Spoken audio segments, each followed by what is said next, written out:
lo decíamos hoy al comienzo del programa, estamos a días de las elecciones departamentales, ya en la previa. Ayer hablábamos con uno de los candidatos por el Frente Amplio a la Intendencia de Montevideo, con Mario Vergara, porque estamos en los descuentos. Y en esto de poder pensar cómo razonar las políticas que se deben aplicar en todo el país, en los distintos departamentos, los recursos que hay, decidimos hablar esta mañana con el abogado y coordinador de descentralización de la Oficina de Planeamiento y Presupuesto, con José Manuel Arenas. Buenos días, José Manuel, y gracias por acompañarnos esta mañana. Buenos días, muy buenos días para ustedes. Un placer, una alegría estar con ustedes y con toda la audiencia de M24. Lo decía recién, esto es en la previa de las elecciones departamentales, pero a veces se desconoce porque solemos hablar en términos generales de la UPP como una gran entidad que está allí, pero desconocemos las distintas áreas y sobre todo esta que tiene que ver con el área de descentralización. Entonces, empezar por preguntarte de qué se encarga esta área. Ahora estábamos hablando un poco fuera del aire de con qué recursos cuentan en materia de recursos económicos, pero también de funcionarios.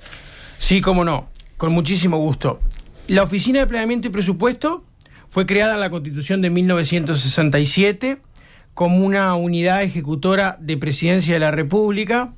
y específicamente a partir de la reforma constitucional de 1996 se le adjudicó un protagonismo de enorme relevancia vinculado a las políticas de descentralización, es decir, al despliegue territorial que tienen las acciones, ya sea de los integrantes del Poder Ejecutivo a través de los ministerios o a través de los gobiernos departamentales, intendencias y juntas departamentales. De hecho, hay allí un agregado al artículo 50 de la Constitución que dice que el Estado velará por las políticas de descentralización en la búsqueda del bienestar y del interés general. Y asimismo se establecen algunos artículos que son fundamentales y que tienen especial relevancia en nuestra tarea, que son el artículo 214 y el 298,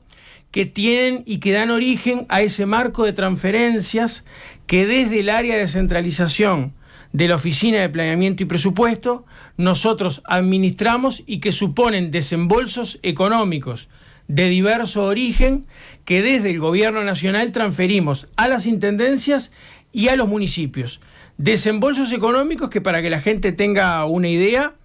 por ejemplo, en el año 2024 fueron de casi 500 millones de dólares y suponen para las intendencias del país, para todas las intendencias del país, una fuente de financiamiento de enorme relevancia, y para el 100% de los municipios del Uruguay, 125 en la actualidad y 136 que se van a elegir el próximo domingo, son la principal fuente de financiamiento. Es decir, los municipios del país tienen su autonomía financiera, poca, mucha, discutible o no, gracias a las transferencias que nosotros hacemos desde el Gobierno Nacional por disposición de la Ley de Descentralización y Participación Ciudadana, y también por aquellas transferencias que reciben de las propias intendencias, pero eso depende de alguna manera de la voluntad y de la vocación descentralizadora de los intendentes de turno. Sobre la pregunta específica, más allá del marco de transferencias, que es como muy importante y del cual podemos hablar con muchísimo gusto, el organigrama de OPP significa que el área de descentralización es, desde el punto de vista de los recursos que maneja y de los funcionarios que tenemos a nuestro cargo, el más grande. En el año 2023 ese organigrama tuvo una modificación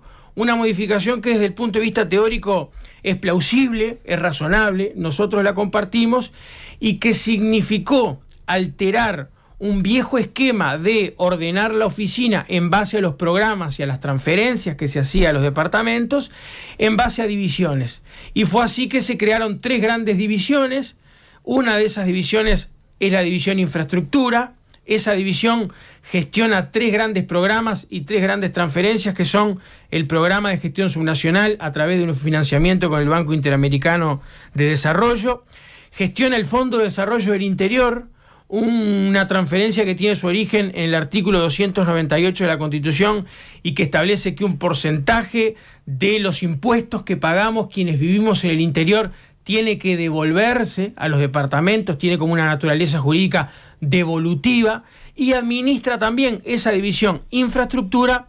todo lo vinculado a caminería rural, con el impacto que eso tiene especialmente en nuestros departamentos, los departamentos del interior, en dos componentes sobre los que podemos hablar más adelante, que es un componente vinculado al mantenimiento de la caminería, propiamente dicho, financiado con recursos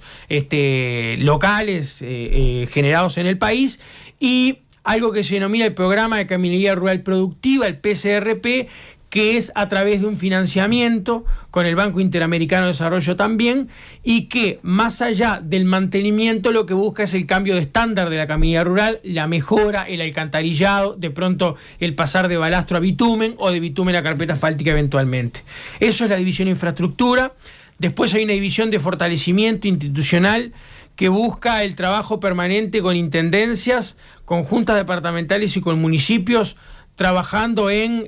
la mejora de las capacidades de manejo y de administración de los departamentos y de los municipios, de trabajo conjunto. Se administra desde allí también un componente de ese financiamiento con el Banco Interamericano de Desarrollo, que es el del propio fortalecimiento. Los organismos internacionales hacen especial hincapié en cómo desde los gobiernos centrales se ayuda al fortalecimiento de los gobiernos subnacionales, y para eso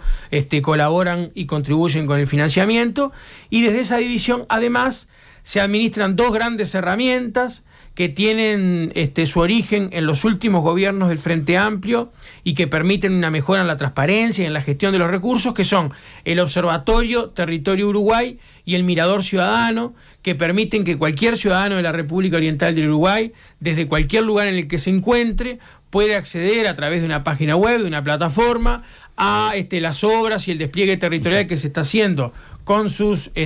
aportes económicos, seguirlos, controlarlos y de pronto poner de manifiesto algunas inquietudes si es que las tiene. Estas son entonces las primeras dos divisiones. Exacto, división infraestructura, división fortalecimiento institucional, esas son dos, y me falta cohesión social. Cohesión social es la división que tiene bajo su mandato, bajo su órbita, toda la vinculación con los consejos municipales del Uruguay, con los municipios,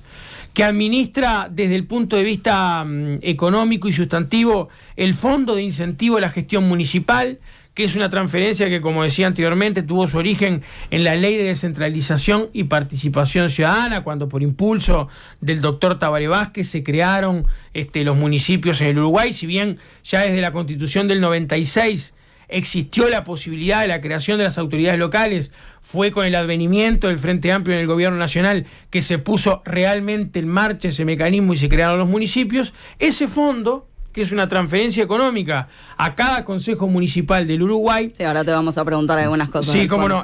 sí, con mucho gusto. Empezó siendo una transferencia muy pequeña, que era igual para todos los municipios, y que se transformó a lo largo de los años, especialmente en el periodo que fue desde el 2015 hasta el 2020, en donde ese fondo en términos corrientes se multiplicó por 15, se terminó transformando en una transferencia de enorme relevancia que provoca el despliegue económico y territorial de nuestros consejos municipales y que prácticamente, en términos absolutos y sustantivos, se equipara con el Fondo de Desarrollo del Interior, con un desembolso de más de 2.000 millones de pesos anuales. Ahora, si pensamos cómo se ha trabajado en todos estos temas, ¿qué evaluación haces sobre la gestión de la ex coordinadora María de Lima, que como vos también es de Colón y de hecho es una de las candidatas del Partido Nacional a la Intendencia? Sí, cómo no, con muchísimo gusto.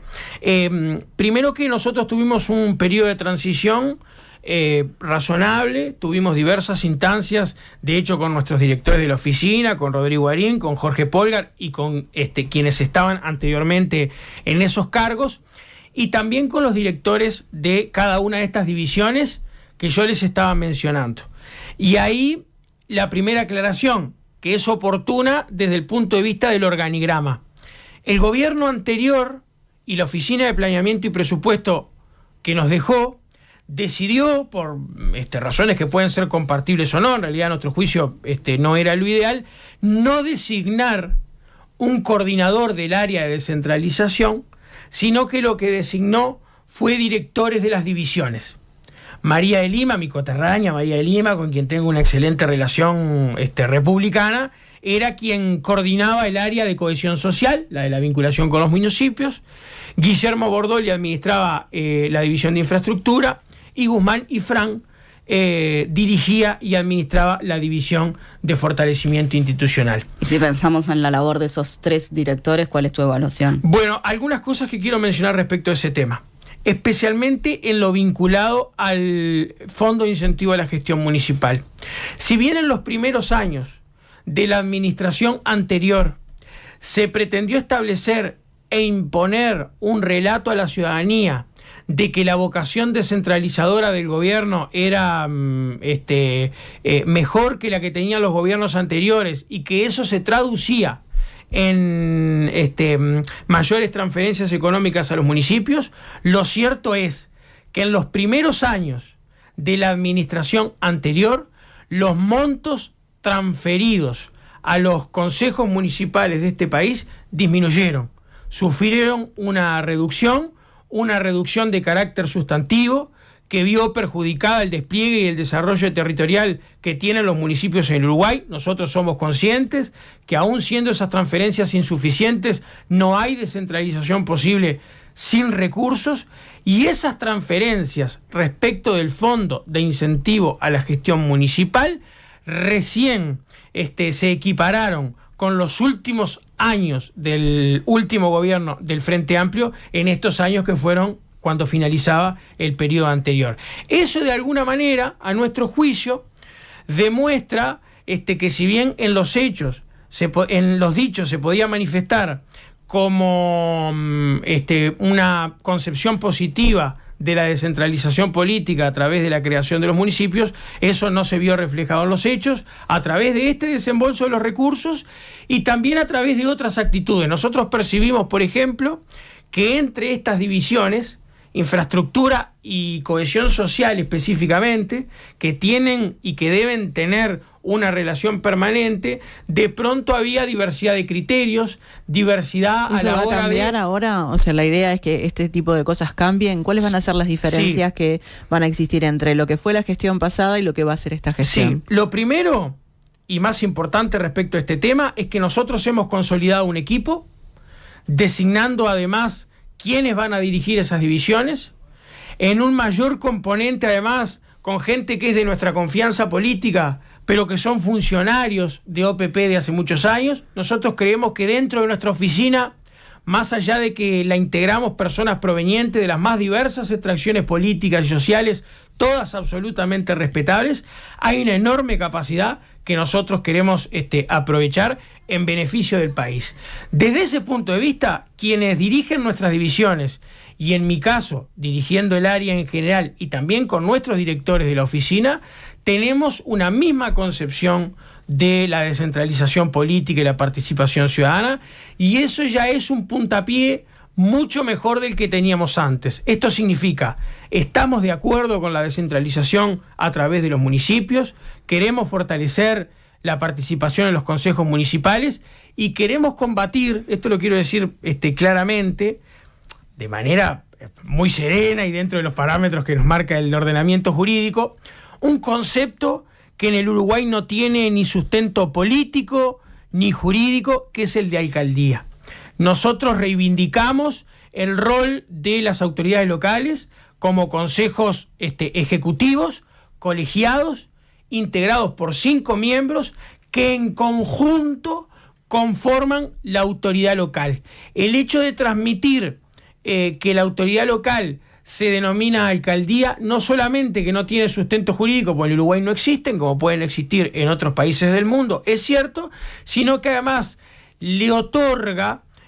a la concepción ciudadana como una preponderancia del alcalde, cuando si bien por supuesto tiene algunas prerrogativas y potestades distintas o mayores que los demás integrantes del Consejo Municipal, la autoridad local y el gobierno local son los 5 miembros del Consejo electos por el pueblo y no solamente el alcalde. Pensando en esto de las diferencias o similitudes con la gestión pasada, en Nada que Perder hablamos en alguna oportunidad con quien estuvo en la coordinación de esta área en el último gobierno frente amplista, con Pedro Apesteguía, que además siguió involucrado en lo que son las políticas de OPP, siempre siguiendo justamente, valga la redundancia, lo que sucedía en esta oficina a lo largo del periodo pasado, y él lo que planteaba en ese momento era que tanto las políticas de planificación como, bueno, lo que se hacía, ¿no?, entre estos tres directores en descentralización estaba más marcado por el mercado que por el pensar justamente desde el Estado en políticas públicas, en una concepción a largo plazo de lo que se debía hacer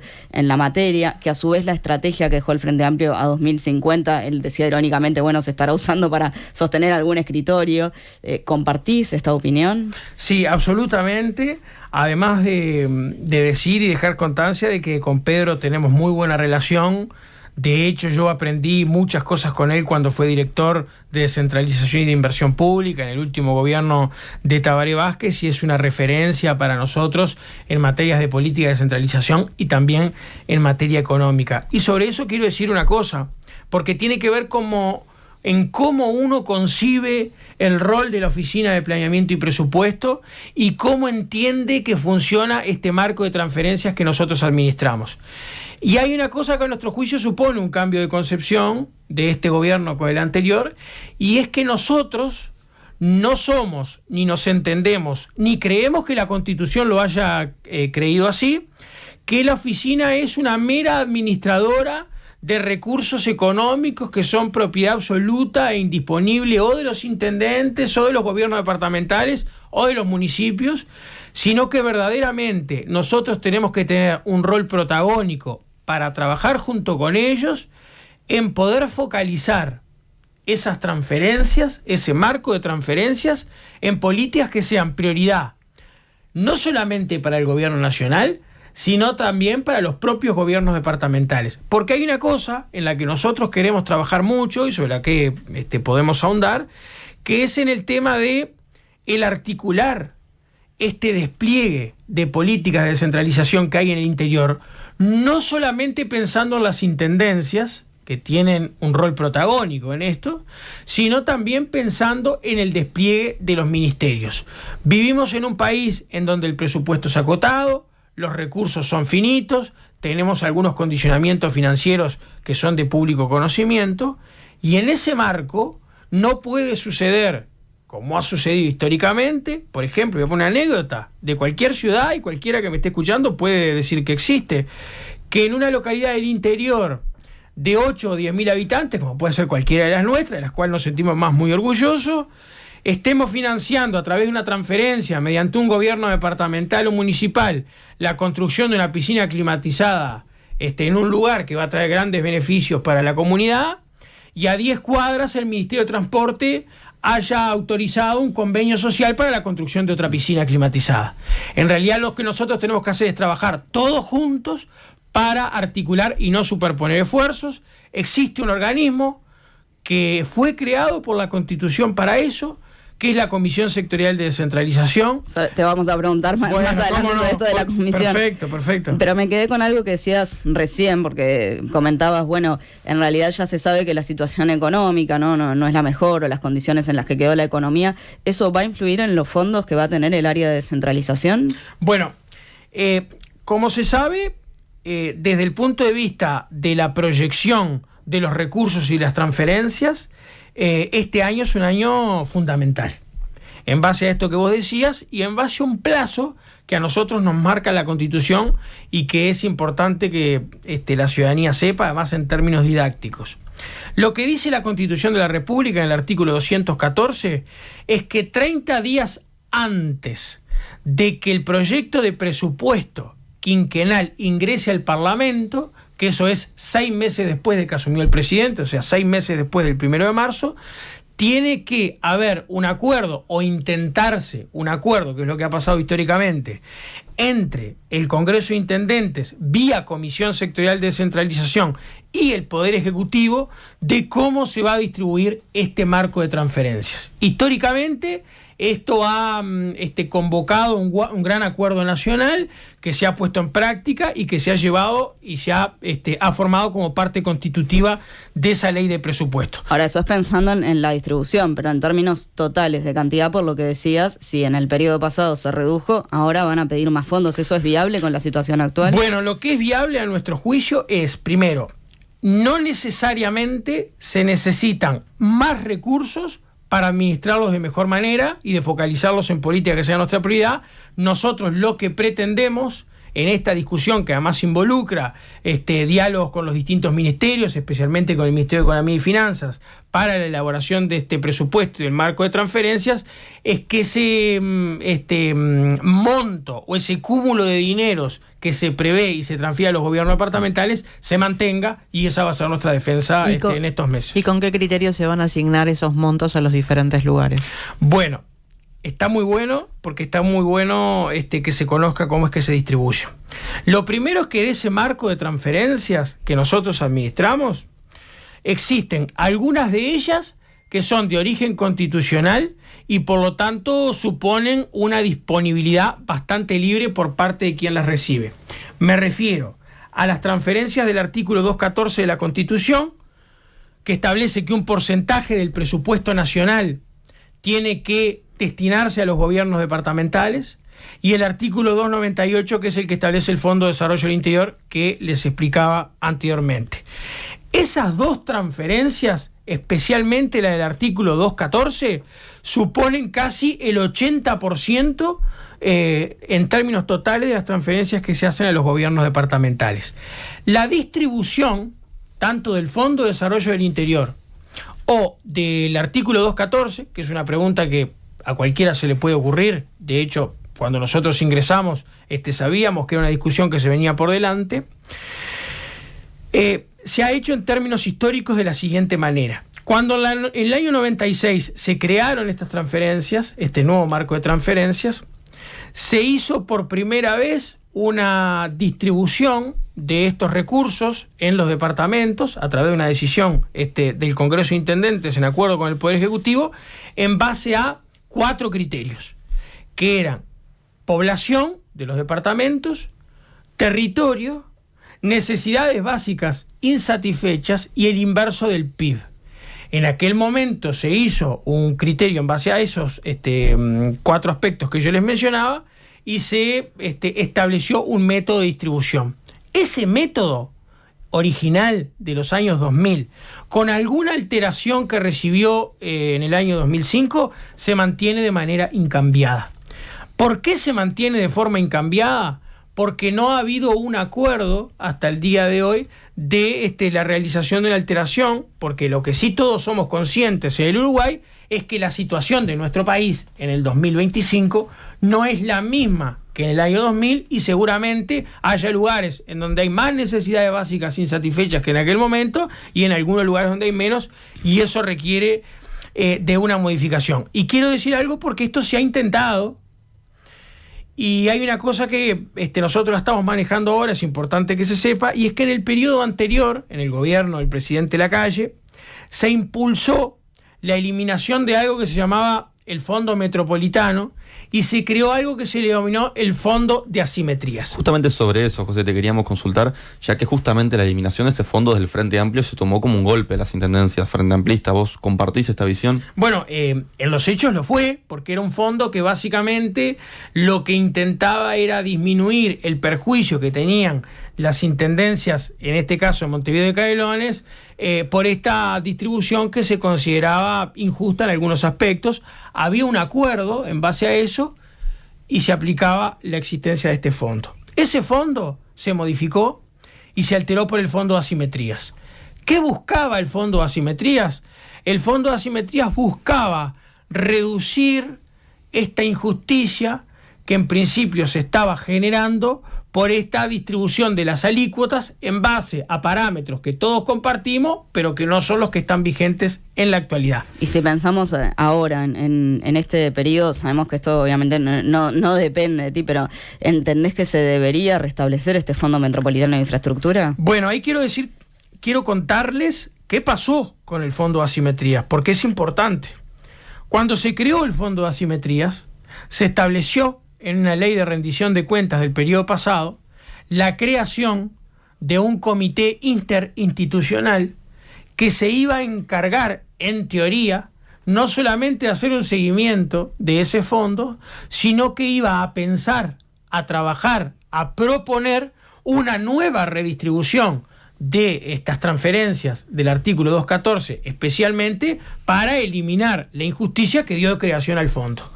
¿Qué fue lo que pasó? Porque es parte de una de las consultas que nosotros hicimos cuando iniciamos esta gestión, porque sabemos que es una discusión que se viene, es que ese comité interinstitucional no tuvo funcionamiento. De hecho, el presidente del Congreso de Intendentes en la última sectorial lo dejó Carmelo Vidalín, el intendente de Durazno, expresamente establecido, y lo que pasó fue que en base a un acuerdo los intendentes se distribuyeron el fondo de asimetrías y se terminó ejecutando plenamente como estaba previsto. Lo cierto es que llegamos a una nueva discusión de la distribución de las alícuotas y el objetivo para el que fue creado ese comité interinstitucional no se cumplió, y recién ahora, a muy pocos meses de que este debate se consolide, se nos comunica que desde el Congreso de Intendentes hay una consultoría contratada que de alguna manera va a provocar un informe, que nos informaron que ya está pronto, de cómo deberían redistribuirse estas alícuotas. Seguramente eso sea un elemento fundamental. Nosotros tenemos una relación muy fluida con el Congreso de Intendentes y muy respetuosa, pero también somos conscientes que es difícil poder enfrentar una discusión entre el 11 de mayo, o sea, el próximo domingo en que sean electos los nuevos intendentes, y el 30 de julio, que es el último día para acordar esto, en algo que no pudo hacerse en el periodo anterior. Y ¿pero que eso para significa eso que no volvería al fondo metropolitano? No, yo no descarto nada de eso en particular. Nosotros estamos teniendo reuniones de trabajo en la propia Oficina de Planeamiento y en conjunto con el Ministerio de Economía para ver qué readecuación le damos a este fondo de asimetrías que fue previsto y que ya se agotó en su totalidad, y si eventualmente puede o no volver el fondo metropolitano, o de alguna otra manera o con algún otro concepto, porque evidentemente nosotros estamos de acuerdo en que esa redistribución de las alícuotas no está siendo la más justa, pero sí nos queremos comprometer específicamente a en este periodo darle una discusión seria para que en algún momento en este país podamos llegar a un acuerdo con los intendentes, con todos los intendentes, de provocar un nuevo marco de transferencias que logre ser lo más justo para cada uno de los departamentos del Uruguay. José, por otro lado, como dirigente de un departamento del interior, que además ahora está en un cargo de particular relevancia tanto para las intendencias como para los municipios, queríamos consultarte sobre cómo ves la cuestión del clientelismo en las comunas del interior. Bueno, está muy buena la pregunta, porque además está fundamentalmente en debate. De hecho, hoy va a tener como su primera aprobación este proyecto de ingreso de funcionarios a las intendencias por sorteo, por concurso. Ha formado parte de una discusión histórica. Nosotros creemos y tenemos la concepción desde siempre que el ingreso a las intendencias y a todos los organismos públicos del país, sobre todo para funcionarios, obreros o de servicios, tiene que realizarse por métodos transparentes. ¿Por qué? Porque todos los habitantes de la República Oriental del Uruguay tenemos que tener el mismo derecho de poder ingresar a trabajar, ya sea un gobierno departamental o a una dependencia del gobierno nacional. Lo que también es cierto es que históricamente, y lo digo esto ya en mi condición más de abogado que de dirigente político, de director de descentralización, había una discusión jurídica